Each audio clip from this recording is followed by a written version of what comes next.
안녕하세요, 아큐님입니다. 이번에는 많이들 궁금해하시고 가장 민감한 부분 중에 하나인 바로 이 공사비에 대해서 얘기를 해보려고 합니다. 많은 분들이 이제 상담을 처음 오시면 가장 많이 하시는 말씀 두 가지가 있습니다. 질문 두 가지. 첫 번째, 가설계 해주냐, 가도면 그려주냐 이거죠. 아니면 평당 공사비가 그럼 과연 얼마나 나올까요? 공사비 도대체 얼마면 되겠습니까? 이런 질문을 하십니다. 아직 계획안조차 안 나온 상태에서 말이죠. 그러면 상당히 이제 저희는 설명드리기가 참 난해해요. 아무것도 없는데 어떻게 공사비를 말씀드릴 수가 있고 평당 공사비가 얼마다 이렇게 말씀드릴 수가 있겠습니까? 들어보셔서 아실런지 모르겠지만 이 평당 공사비나 이런 공사비라는 거는 공사용 도면이 나오지 않는 이상 산출하기가 어렵습니다. 그때그때 상황에 따라 천차만별로 달라지죠. 그렇지만 그런 질문을 듣고 그냥 또 넘길 순 없잖아요. 왜냐? 그 물어보시는 마음을 아니까. 이 큰 돈 들여서 공사를 하시려고 하는데 이 예산이 얼마나 그분들한테는, 건축주분들한테는 중요하겠습니까? 그렇지 않습니까? 저 같아도 거꾸로 입장을 바꿔놓으면 그럴 것 같아요. 당연히 뭐 계획을 잡거나 뭐고 하기 전에 가장 중요한 건 돈이죠. 과연 내가 있는 돈은 이 정도인데 얼마를 더 준비를 해야 될 것인가? 이게 사실 무엇보다 중요하다는 걸 잘 알고 있기에 이번 영상을 제가 만드는 겁니다. 하다못해 가이드라인이라도 제시를 해드려야 될 것 같아요. 그래서 이번 영상 하나로 끝나진 않을 것 같아요.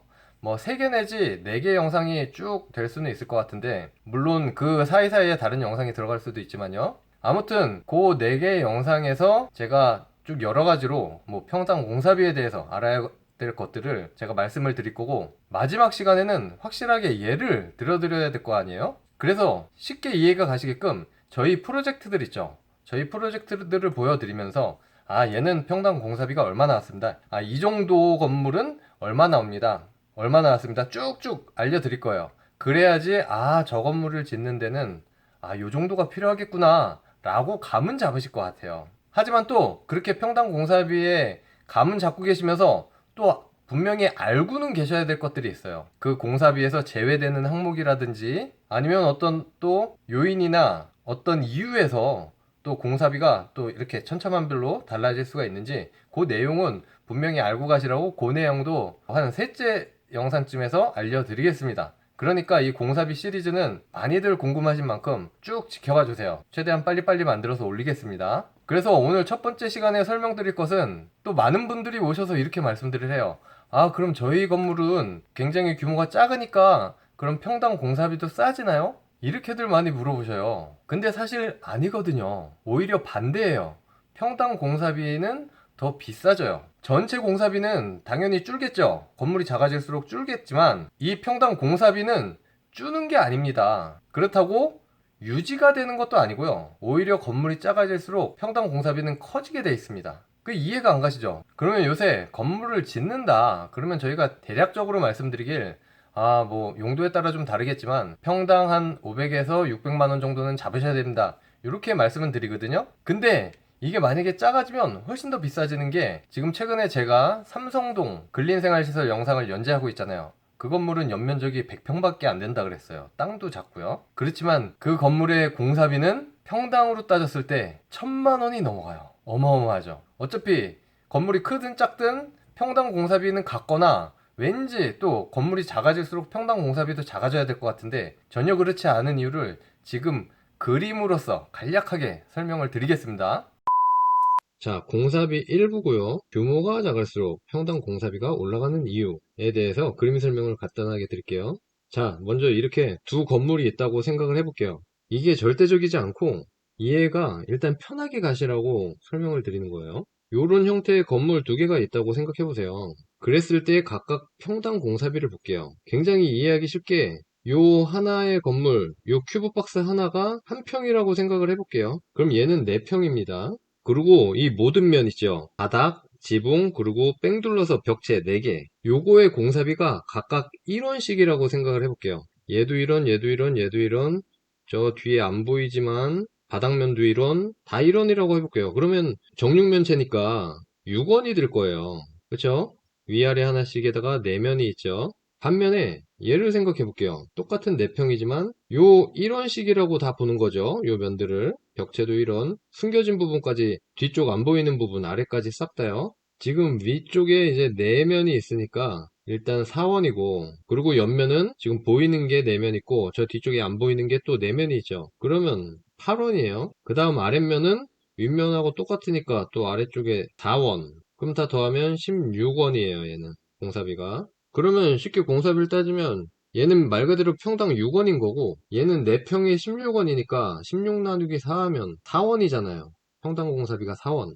그러면은 얘에서 얘, 즉 규모가 작아질수록 평당 공사비는 비싼 거예요. 물론 이건 제가 간략하게 설명을 드리기 위해서 이렇게 설명을 드리는 거고, 물론 이 내부에 내벽도 있을 것이고 막 복잡한 시설들이 있을 수 있겠지만, 일단 이런 개념이다라는 거죠. 건물이 커질수록 이렇게 내외벽면들 있잖아요. 공사비가 특히 많이 들어가는 이 면들이 다 골조일 수도 있고 뭐 유리일 수도 있고 아니면 돌 마감일 수도 있고 내부 마감일 수도 있는 것들인데, 이런 것들이 이제 규모가 커질수록 점점 작아지게 돼 있다는 거죠. 자, 이해가 가기 쉽게 또 한 가지 그림을 그려봤어요. 자, 이쪽 좌측이 큰 건물이죠. 우측이 이제 작은 건물이에요. 근데 이걸 보면은 요 코어 부분 있죠. 계단실과 요 엘리베이터. 이쪽도 요 코어 부분, 계단실과 엘리베이터. 사실 요 코어 면적은 비슷합니다. 크게 차이가 나지 않아요. 물론 건물이 많이 커지면 또 이 코어 면적도 당연히 2개가 되고 3개가 되고 늘어날 수가 있겠지만,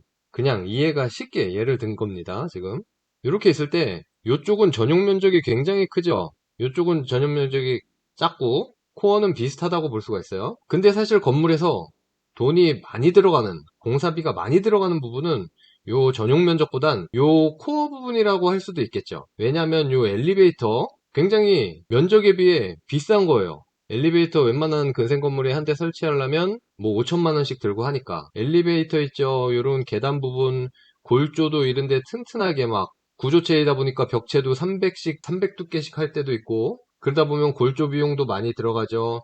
뭐 기계실에서 올라오는 뭐 여러 가지 설비 시설들, 이런 코어나 덕트들 올라오죠. 이런 휑한 전용 공간들보다는 이런 코어 부분이 비싸다고 할 수 있어요. 근데 보세요. 막 평당 공사비로 하려고 이렇게 쪼개보세요. 한 평당. 그러면 이 각 평당 요 비싼 부분을 나눠 가져야 되잖아요. 그쵸? 다 나눠 가져요. 그러면 아무래도 요런 싼 면적이 많아야지 요 비싼 부분의 공사비를 더 많이 나눠 가질 수가 있겠죠. 그러다 보니까 평당 공사비가 낮아지는 거예요. 그 단위 공사비가. 얘는 이제 비슷하게 다른 부분은 금액이 들어가는데 나눠 먹을 면적이 얼마 안 되니까 당연히 올라갈 수밖에 없겠죠. 그리고 또 그것뿐만이 아니라 만약에 지하가 이 밑으로 있다. 그러면 지하 공사비는 또 되게 비싸잖아요. 그리고 또 지하에 또 장비들, 비싼 장비들, 뭐 물탱크나 펌프 같은 이런 시설들도 지하에 다 들어가죠. 이런 것들을 또 위에서 다 면적들, 싼 면적이 나눠 가져야 되는데, 아무래도 면적이 넓을수록 그걸 많이 나눠 가지니까 공사비가 싸게 될 수밖에 없겠죠. 아까 제가 말씀드렸던 요새 영상 올리고 있는 그 삼성동 근린생활시설도 마찬가지예요. 이렇게 건물은 좁게 올라가요. 근데 마찬가지로 이 건물에도 코어는 기본적으로 들어가야 되죠. 지하에 뭐 정화조 시설이나 이런 기계장치들, 설비들 들어가야 되죠. 또 지하공사, 지하층 파지요. 이런 비싼 부분들을 위에서 나눠 가질 그 단위 면적들이 적기 때문에 공사비가 비싸질 수밖에 없는 거예요. 이런 넓은 건물들은 위에서 이제 나눠 가질 수 있는 면적들이 많고. 어떻게 이렇게 두 그림을 예를 들어서 설명을 들었는데요. 이해가 가시는지 모르겠습니다.